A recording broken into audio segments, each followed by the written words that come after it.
दशरथ महाराज म्हणून राजा राज्य करत होते आणि त्यांना शिकारीची खूप सवय होती आणि त्यांना 3 राण्या होत्या, कौशल्या, सुमित्रा आणि कैकेयी. आणि खूप पैसे होते, अर्थ होते, राज्य होतं, मोठं सगळं होतं, परंतु त्यांना संतती नव्हती, मूलभाव त्यांना नव्हतं.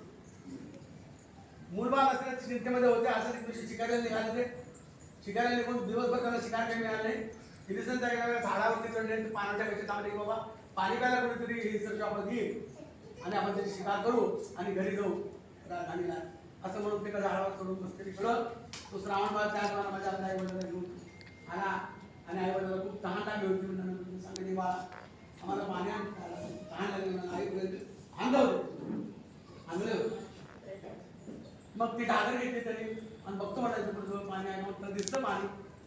पाणी दिसल्यानंतर मग त्या पाण्यावरती जाऊन तर ती घागर त्या पाण्यामध्ये नंतर बुडबुड असा आवाज झाला आणि ते झाडावरती बसत दशरथ महाराजांना कुठं तरी दुसरं शॉपत पाणी पिते असा भाग झाला. आणि त्यावर शब्दविधी वाहन चालत होते आणि शब्दविधी वाहन चालल्यानंतर बरोबर शिकार करत असल्यामुळं जितका आवाज आला त्या आवाजाच्या दिशेने त्यांनी बाण सोडलेला आहे आणि तो बाण श्रावणबाळाच्या मध्यामध्ये लागल्यानंतर ते बाण काय पाणी भरतं भरतं एक काठावरती ते उंजळून पडलं बाहेर आणि रक्ताच्या छळ्यामध्ये पडलं आणि ते देवाचं नाव घ्यायला लागलं, आई वडिलांचं नाव घ्यायला लागलं. मग म्हणून आई म्हणून त्याने हात मारल्यानंतर दुसऱ्या मिळाल्या त्यामध्ये ते गोल पाल झालेला आहे की ही जर शॉपत आई म्हणून कसं हात मारत माणसासारखं आणि म्हणून ते झाडावर उतरले. आणि मग तो तर आपल्या हातात फार मोठं पाप झालेलं आहे. एक तरुण 15-16 वर्षाचा रक्ताच्या छाळ्यात पडलेला आहे, देवाचं नाव घेतोय, आई वडिलांचं नाव घेतोय. असं म्हटल्यानंतर ते त्या ठिकाणी आले आणि म्हणजे बाबा तू कोण आहेस काय असं कसं माझ्या हातात झालं. तर तुम्ही मला श्रावण म्हणता आणि माझे आई वडील थोड्या दूर अंतरावरती बसलेले आहेत. माझे आई वडील अंध आहे आणि त्यांना दिसत नाही आहे. मी त्यांना दिशाकडे घेऊन चालू होतो मला, परंतु आता पाणी प्यायची इच्छा माझ्या हातोटीनं तिकडे पुढे होणार नाही तर तुम्ही गाडा घेऊन जा आणि माझ्या आई वडिलांचं काम करा असं तरी विनंती केल्यानंतर त्या श्रावण तिथं आपला जीव सोडला. त्याचा प्राण झाला तो मुलगा. मग तरी आपली ती घागर घेतली आणि गुपचूप अपराधीपणा घेऊन ती घागर त्या श्रावणबाळाच्या आई वडिलांवर ठेवली. त्यांना पायाची चावल्यानंतर ते ज्या अंदाजात त्यांना चावू सुद्धा करते की आपल्या मुलाची चावले दुसरी चावले ताज ओळखतात ते म्हणजे कोण आहे बाबा पण ते बोलणार नाही. सांगा म्हटलं तर ते काहीच करणार पाणीपत पिणार काही नाही. मग आधी पाणी पिणी पिऊ द्यावं म्हणून नंतर सांगावं सांगून ते गप्प पाण्यामध्ये तिथं आणि फक्त ते एवढंच म्हणलं की पाणी प्या. ते म्हटले की नाही नाही नाही आमचा बाळ कुठं आहे तू कसा आहे आमचा श्रावण आहे का जीवन काय झालं त्याला अगदीच घटना घडली आम्हाला ऐकायचं आहे म्हणून आम्ही पाणी पिणार नाही.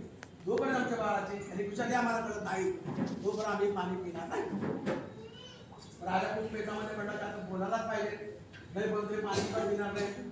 आणि आधीच्या मुलाचा हत्येचं पाप आपल्याला लागलेलं आहे. हे दोघं पाणी पितात तर मेले तर मग आपण 4-3 लोकांच्या हत्येचं पाप आपल्याला डोक्यात पडलं.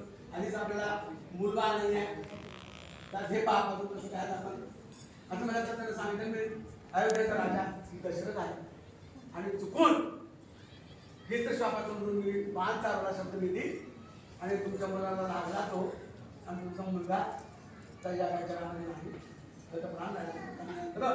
त्या दोघांनी मोठा शोक करायला चालू केला. त्यांनी शोक केला खूप मोठा आंबरला पडला. त्या दोघांनी सांगितले काय रे बाबा आमच्या आल्याची एकच काठी होती एकच मुलगा होता आम्हाला तेच होतं मग मारून टाकला असतं तर आमच्या जीवनामध्ये काय अर्थ तर आम्ही पण आता पाणी न पिता त्याच्याकरता आम्ही आता आमचा जीव सोडतो आणि त्याचं जे पाप आहे ते तुला लागणार आहे असं त्यांनी सांगितलं. ते पाप तुला लागणार तर तू घाबरणार नव्हतं असं करू नका ते आणि तुम्ही ते पाणी द्या आणि तुमची सगळी पुढची व्यवस्था काय असेल ते मी करतो तुमच्या घरी मी सोडतो जे काय असेल ते सगळं मी करतो पण तुम्ही पाणी द्या माहिती नंतर ते सांगते नाही राजा आम्ही पाणी तर पिणारच नाही पण आम्ही थोडं साफ देणार दोघं आमच्या मातृमाची गाठी तू हिरावून घेतलीस त्याला मारलंच माझ्या मुलाला नकळतपणे मारणं पण आमची तू मारलेला आहे अपराधी असतो आमचा तर आम्ही तुला साथ देतो की आम्ही जसं पुत्रयोगाने मरतोय आता तसं तू देखील पुत्रयोगाने मरशील. पुत्राचा वियोग होईल तुला मुलाचा वियोग होईल आणि त्याच्यामध्ये तू मरशील आता दोघांनी सुद्धा तिथं जीव सोडून टाकले. ते दोघे देतात म्हणतात राजाला खूप मोठा धक्का बसला. त्यांची गणपतीचं वगैरे व्यवस्था केली आणि उद्विग्न अवस्थेमध्ये तू आला घरी समजा त्याला झोप केला नाही. खूप त्याने विचार केला की का घडलं आपलं आता कसं घडलं काय घडलं पण म्हणा की शेवटी नीतीच्या मनामध्ये जे असेल तेच होतोय. तर मग आपल्या चूक झाली तर ती नीतीच्या मनातून तीच झाली का? कसं करा उद्या आता आपल्या जे कुलगुरू आहेत म्हणजे वशिष्ठ ऋषी त्यांना बोलवायचं आणि सगळं सांगायचं असं म्हणून तर सगळ्या दरबार भरला आपला आणि त्या वशिष्ठ ऋषीला बोलून असं असं गुरुदेव माझा चूक झाली आहे मी आता जे सगळं वृत्तांत सांगितलं तुम्हाला त्या वशिष्ठ ऋषीला सांगितलं. वशिष्ठ खूप वाईट वाटलं. ते म्हणजे राजा तुझ्या हात खूप मोठं पातळ झालेलं आहे, सगळं झालेलं आहे, तुझं त्या पातळाचं आपण छान करूया त्याचं मागणी पात्र. परंतु तुला एक गोष्ट लक्षात आली का? म्हणजे आता ह्या वर्षात काय गोष्ट लक्षात आलं पाहिजे? ते म्हणजे की तुला मूल होत नाही, किती दिवस चटपटतोस मूल व्हा म्हणून तुला मूल नाही पोटी, पण तुझ्या वृद्ध माता पित्यानं तुला काय शाप दिला तर तू सुद्धा पुत्र होणार म्हणजे पुत्र तुझ्या कुंडलीमध्ये आहे, तुला मुलगा होणार आहे. तर ही गोष्ट झालेली वाईट झालेली आहे, पण तुला मूल देखील होणार आहे. मूल झाल्याचे पुत्र मरशील कसा? मग त्याला सुद्धा आनंद झाला की बाबा आपलं शाप आणि दुःख झालं, परंतु आपलं मूल नाही आहे आणि ते एक शाप रुपये आशीर्वाद आपल्याला मिळाला की पुत्र व्हायला मरशील म्हणजे आपल्याला मुलगा होणार. मग त्याने सगळ्यामध्ये त्या वशिष्ठ ऋषीने सांगितलं की अरे तिथं शृंगी ऋषी म्हणून आहे, त्या शृंगी ऋषीकडे तू जा आणि त्याला विनंती कर आणि त्याला बोलून घेऊन पुत्र कामेची यज्ञ तू कर, पुत्र कामेची यज्ञ जर तू करशील तर तुला मुलं ऋषी तू त्यानंतर खूप मोठं त्यांनी तयारी केली. पुत्र कामेची यज्ञाची मुहूर्त काढला. आपल्या तिन्ही राजांना तरी कंगन मारला, आपण हातामध्ये कंगन मारला आणि व्रतस्थ होऊन त्यानं सगळ्या ऋषी मुलांना ब्राह्मणांना सगळ्यांना बोलवलं त्या ठिकाणी आणि मोठ्या ताटावरामध्ये पुत्र कामेची यज्ञ केला. 7 दिवस यज्ञ झाला. 7व्या दिवशी यज्ञाची पूर्णाहुती असते. पूर्णाहुतीच्या वेळेला प्रत्यक्ष अग्नी भगवान त्या ठिकाणी प्रकट झाले आणि सोन्याच्या एका भांड्यामध्ये त्यांनी पायस दिलं. त्या राजाला दशरथानं सांगितलं की राजा ते पायस दिलेलं आहे, त्या 3 राण्या तू खाऊ घाल. ते पायस खाल्ल्यानंतर तुला पुत्रकामेचं यज्ञाचं जे फळ आहे ते पुत्र रूपाने तुला फळ मिळेल आणि 3 राण्यांना तुझ्या पुत्रप्राप्ती होईल असं म्हणून आशीर्वाद देऊन आले नारायण त्या ठिकाणी अंतर्धान पाहिल्यानंतर त्यानं ते पात्र घेतलं आणि इतकं गडबडून गेला की त्यानं आपल्या कौशल्या आणि सुमित्रा या 2 जणांचा आधाराचं पायस टाकलं. ते काही गेलं ज्या जण राहून गेलं त्यांच्या हातनं. मग ते प्रेमळ होत्या, हे होत्या चौथी जरी असेल तर खूप प्रेमळ होत्या. काही काही बहिणी जर काय केलं होत्या ते म्हणजे राजाने चुकून आपल्याला दिलं तर कौशल्यानं आपला अर्धा भाग कैकेला दिला आणि सुमित्रेनं सुद्धा अर्धा भाग त्या कैकेला दिल्यानंतर त्याचा काय त्या तिघींना देखील दिवस गेलेले आहेत आणि त्या बरोबर आहे कौशल्या सुमित्रा. मग त्या कौशल्या डोळे पण तसेच लागले, सगळ्या साक्षाचा संवाद केलेला आहे. मी रावणाला मारेन, कुंभकर्णाला मारेन असं तसं पडल्यानंतर ते दशरथाच्या खूप दुःखी झाले. म्हणते की बाबा ती काय बोलते माझी पत्नी असं का करायला म्हणते, म्हणजे जो मुलगा होणार आहे तुला तो अतिशय परमपुरुष म्हणून तुला जन्माला येणार आहे आणि त्या सगळ्या दुःखाचा संहार करणार आहे.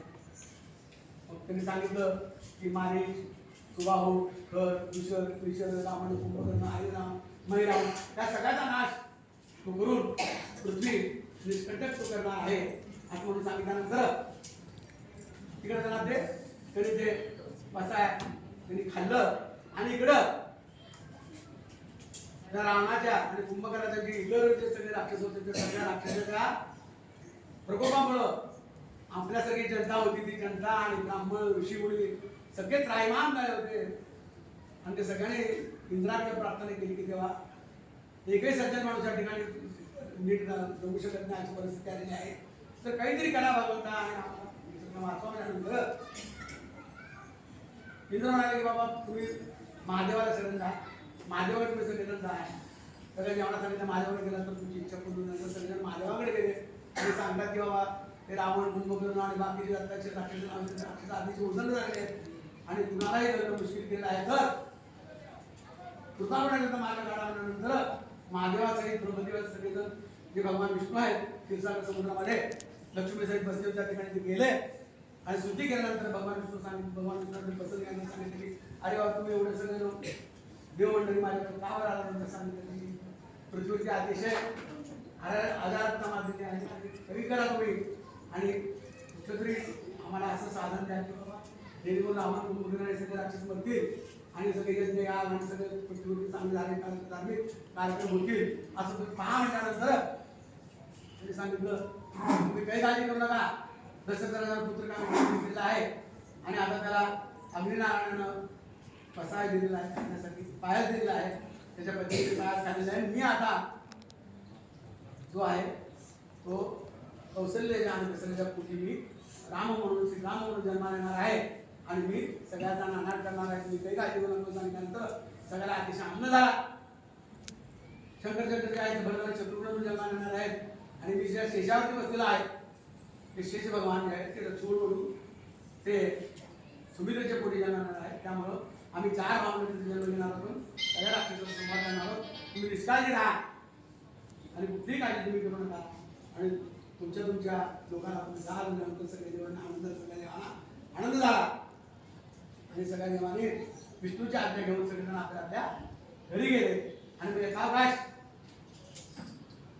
ते जे पायास खाल्लेलं होतं त्या 3 राण्यानं त्यांच्या पोटामध्ये गर्भ वाढला आणि हळूहळू वाढता तो गर्भ पूर्ण झाला आहे आणि 9व्या महिन्यानंतर तिला डोळे अधिकच वाढले कौशल्याचे आणि ते सगळ्या हेच बोलायला लागले की नाश करणार आहे, करणार आहे, करणार आहे, पृथ्वीला निष्कंटन करणार आहे, सगळ्या राक्षसांचा नाश करणार आहे, जगाचा उद्धार करणार आहे वगैरे वगैरे म्हटल्यानंतर सगळ्यांनी सांगितलं की काही काळजी करायचं कारण नाही आहे. त्याच्या पोटी परब्रह्म अवतरणार आहे आणि जन्मणार आहे असं सांगितल्यानंतर सगळ्यांना खूप आनंद झाला. ते पुरण सगळ्यांना आणि ते पानं इथे